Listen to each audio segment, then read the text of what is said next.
not only it's Vasco have been relegated, but Fluminense, who were champions just last year. What's happened? That's the big question. I mean, they didn't exactly lose too many players, and they've gone from first to near enough worst. It's the equivalent of whether it's a Manchester United or a Real Madrid winning the league and then really struggling the next again season. So two of the biggest teams in Brazil are now going to be playing in the second tier next season. Let's talk about those ugly scenes that we saw happen off the pitch. What's the latest on those?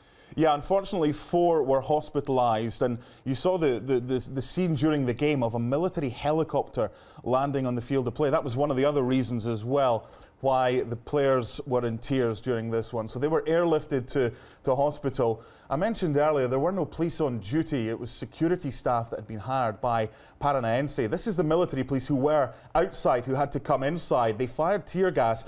Now you can see this is the area behind the corner flag where the 2 sets of fans met. The segregation, Dan, was 2 pieces of rope.